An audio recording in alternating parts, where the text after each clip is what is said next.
আমার চ্যানেলে তোমাদের সকলকে স্বাগত। আজ আমরা ক্লাস 4-এর রায় মার্টিন প্রশ্নবিচিত্রা থেকে পরিবেশের দ্বিতীয় পর্যায়ক্রমিক মূল্যায়নের 4 নম্বর স্কুল সলভ করব।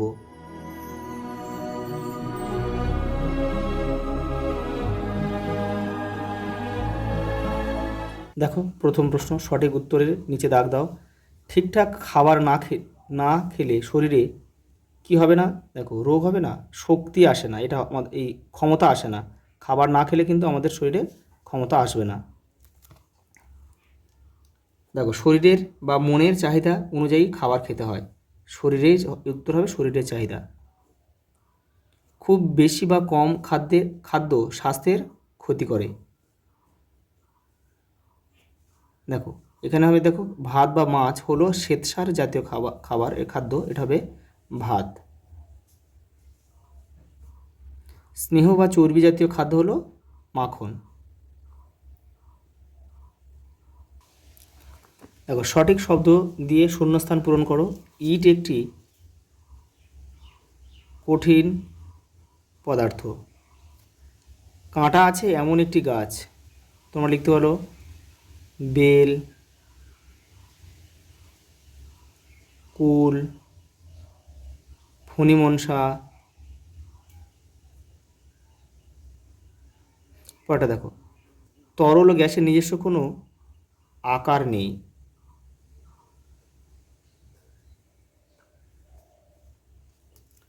পরেরটা, বাতাস থেকে শ্বাস নেওয়াটা হলো প্রশ্বাস, আর ছাড়া হচ্ছে, লিখে দিচ্ছি আমি, নিঃশ্বাস।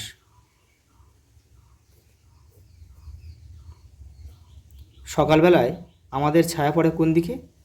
সূর্য যেহেতু পূর্ব দিকে থাকে সকালে, সেই জন্য ছায়া পড়বে তার উল্টো দিকে, অর্থাৎ পশ্চিম দিকে।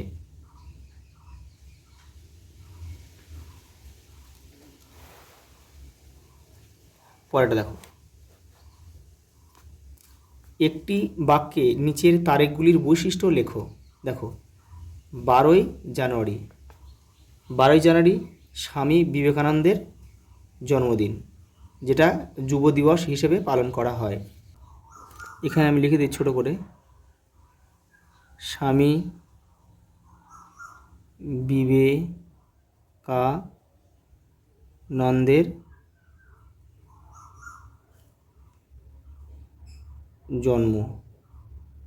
জন্মদিন। এবার দেখো, এই 12ই জানুয়ারি কিন্তু আমরা জাতীয় যুব দিবস হিসেবে পালন করি। দেখো, 26শে সেপ্টেম্বর বিদ্যাসাগরের জন্মদিন। বিদ্যাসাগর, এখানে লিখে দিচ্ছি উপরে জন্মদিন। দেখো দেখো 2রা অক্টোবর, মানে অক্টোবরের 2 তারিখ, গান্ধীজির জন্মদিন।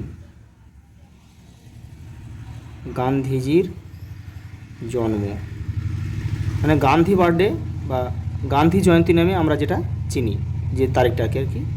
দেখো, 15ই আগস্ট ভারতের স্বাধীনতা দিবস। স্বাধীনতা দিবস। আর 26শে জানুয়ারি ভারতের সাধারণতন্ত্র বা প্রজাতন্ত্র দিবস। প্রজাতন্ত্র দিবস। পরেরটা দেখো,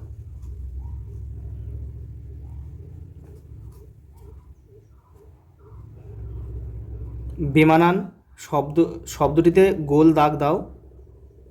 দেখো, এখানে পৃথিবী, চাঁদ, মঙ্গল, নেপচুন, এখানে বাদ যাবে কি চাঁদটা, কারণ চাঁদ হচ্ছে চাঁদ হচ্ছে উপগ্রহ, আর বাদ বাকি 3টে পৃথিবী, মঙ্গল, নেপচুন এরা কিন্তু গ্রহ, চাঁদ উপগ্রহ, সেই জন্য কিন্তু চাঁদটা বাদ গেল। দেখো, তিল, তিসি, কার্পাস আর সর্ষে। দেখো, এখানে বাদ যাবে কার্পাসটা,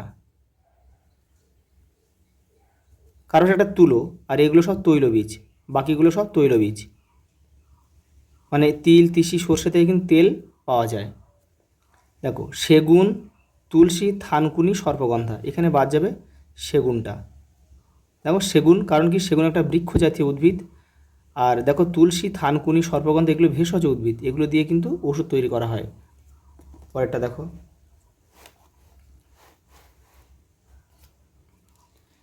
জলশক্তি, বায়ুশক্তি, সৌরশক্তি আর তাপশক্তি। এই তাপশক্তিটা কিন্তু বাদ যাবে। এগুলো নবীকরণযোগ্য শক্তি, অর্থাৎ এগুলো কোনো দেখো এই তিনটেতে কোনো দূষণ ছড়ায় না। আর দেখো তাপশক্তিতে কিন্তু দূষণ ছড়ায়, আর এটা কিন্তু একদিন ফুরিয়ে যাবে। তাপশক্তি যেমন কয়লা থেকে আসে, এগুলো ফুরিয়ে যাবে। আর দেখো জলশক্তি, বায়ুশক্তি, সৌরশক্তি এগুলো কিন্তু কোনো দিন নিঃশেষ হবে না। দেখো শুকতারা, কালপুরুষ, বৃশ্চিক মণ্ডল আর সপ্তর্ষি মণ্ডল, এখানে বাদ যাবে কোনটা? শুকতারা। এই শুকতারাটা আসলে এক শুক্র গ্রহ, তার মানে শুকতারাটা হচ্ছে গ্রহ, আর বাদ বাকি এগুলো কি সব মানে এগুলো কিন্তু নক্ষত্রমণ্ডল, মানে একাধিক নক্ষত্র নিয়ে কিন্তু এগুলো গঠিত। এগুলো সব নক্ষত্রমণ্ডল। এখানে দেখো গরু, হায়না, ছাগল, ভেড়া। এখানে দেখো এই হায়নাটা বাদ যাবে, এটা হচ্ছে বন্য। আর এগুলো সব গৃহপালিত, এটা গ্রহ। তোমরা ওগুলো একটু লিখে দিই, তারপরে মনে থাকবে। এটা হচ্ছে দেখো অনবীকরণযোগ্য শক্তি, মানে দূষণ ছড়ায়। এগুলো কীভাবে তোমার লিখে? দূষণ ছড়ায়। এবার দেখো এগুলো একটু লিখে দিই, তাহলে তোমাদের পড়তে সুবিধা হবে। চাঁদ দেখো উপগ্রহ, উপগ্রহ, আর বাদবাকিগুলো গ্রহ। কার্পাস এটা তুলো, আর বাদবাকিগুলো সব তৈলবীজ, মানে তেল পাওয়া যায়। সেগুন বৃক্ষ জাতীয়, বাদবাকিগুলো ভেষজ। এটা বৃক্ষ লিখে দিই আমি, সরলবর্গীয় বৃক্ষ একটা। পরেরটা দেখো জীব বলতে কি বোঝো? দেখে নাও। এই দেখো জীব বলতে কী বোঝো? যাদের জীবন আছে, যারা খাবার গ্রহণ করে, বংশবৃদ্ধি করে, যারা উত্তেজনায় সাড়া দেয়, তাদের জীব বলে। যেমন মানুষ, গাছপালা, পশু পাখি সবই কিন্তু জীব। পরেরটা দেখো হাওড়া ও কলকাতার মধ্যে সংযোগ সাধনকারী ব্রিজের নাম কি? আমরা এখানে দুটো ব্রিজ লিখব। রবীন্দ্র সেতু, রবীন্দ্র সেতু যেটা কি ব্রিজ নামে পরিচিত? হাওড়া ব্রিজ। হাওড়া ব্রিজ নামে কিন্তু পরিচিত। আর একটা বিদ্যাসাগর সেতু, আরেকটা সেতু রয়েছে, যেটা বিদ্যাসাগর সেতু। বিদ্যাসাগর সেতুটা হচ্ছে দ্বিতীয় হুগলি সেতু নামে পরিচিত।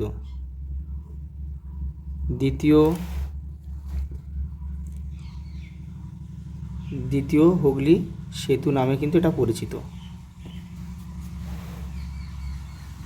এই দুটো ব্রিজ দিয়েই কিন্তু হাওড়ার সঙ্গে কলকাতার যোগাযোগ রক্ষা করা হয়। পরে দেখো অভিযোজন কি? উদাহরণ দাও, দেখে নাও। এই দেখো অভিযোজন কি? পরিবর্তিত পরিবেশের সঙ্গে নিজেকে মানিয়ে নিয়ে টিকে থাকাই হলো অভিযোজন। উদাহরণ হিসাবে দেখো সুন্দরবনে ম্যানগ্রোভ উদ্ভিদের শ্বাসমূল ও ঠেসমূল হচ্ছে এর উদাহরণ। এছাড়া মরুভূমির উট, ক্যাকটাস এগুলো সবই কিন্তু অভিযোজনের ফল। আজ এই পর্যন্ত, দেখা হবে পরের ভিডিওতে।